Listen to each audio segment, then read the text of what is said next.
ତାଙ୍କର ଯୋଉ ଡିମାଣ୍ଡ ଥିଲା ଦରମା କଥା, ସ୍ଥାୟିତ୍ୱ କଥା,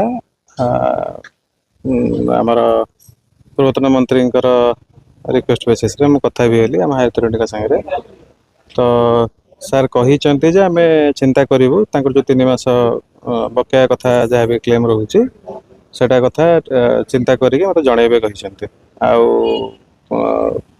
ଅନଟିଲ୍ ଫର୍ଦର କ୍ଲାରିଟି ଗଭର୍ଣ୍ଣମେଣ୍ଟର କିଛି ଫର୍ଦର ଇନଷ୍ଟ୍ରକ୍ସନ୍ ଯାଏ ତାପରେ ମନା କରିଛନ୍ତି ଆଉ କୌଣସି ପ୍ରକାର କିଛି ମାନେ ଏକ୍ସଟେନସନ୍ ନ ଦେବା ପାଇଁ।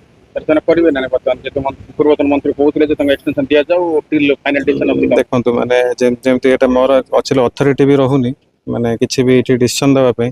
ଯାହା ଇନଷ୍ଟ୍ରକ୍ସନ୍ ମୁଁ ପାଇଲି ମୁଁ ସେଇଟା ହିଁ ଖାଲି ଜଷ୍ଟ ରିଲେ କରୁଛି। ବକେୟା ଟଙ୍କା ତାଙ୍କୁ କେମିତି ଯେହେତୁ 3 ମାସ କାମ କରିଥିଲେ? ଆଜ୍ଞା ସେଇଟା ଯେମିତି କହିଲି ମାନେ ଆମର ହାୟର ଅଥରିଟିଙ୍କ ଇନଷ୍ଟ୍ରକ୍ସନ୍ ହିସାବରେ ଯାହା ସେ କହିଛନ୍ତି କଥା ହେବେ ଜଣେଇବେ କହିଛନ୍ତି।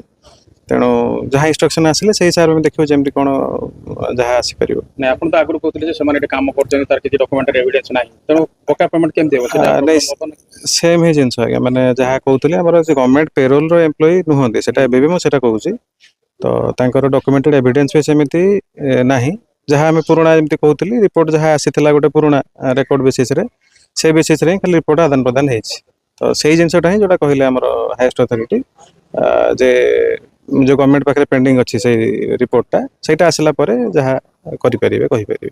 ବକେୟା ଟଙ୍କା କେବେ ମିଳିବ କେମିତି ମିଳିବ ତା ଉପରେ ସେଇଟା ଏଇ ମୋମେଣ୍ଟରେ ମୁଁ କମିଟମେଣ୍ଟ କରିପାରୁନି ଯେହେତୁ ମୋତେ ନିଜେ ସାର୍ କହିଛନ୍ତି ପରେ ଜଣେଇବେ ବୋଲି କଥା ହେଇକି, ତେଣୁ ସେଇଟା ହେଲା ପରେ ମୁଁ କହିପାରିବି। ହାୟର ଅଥରିଟିଙ୍କ ଇନଷ୍ଟ୍ରକ୍ସନ୍ ହିସାବରେ ସେମାନେ କାମ ନ କରିବା ଉଚିତ।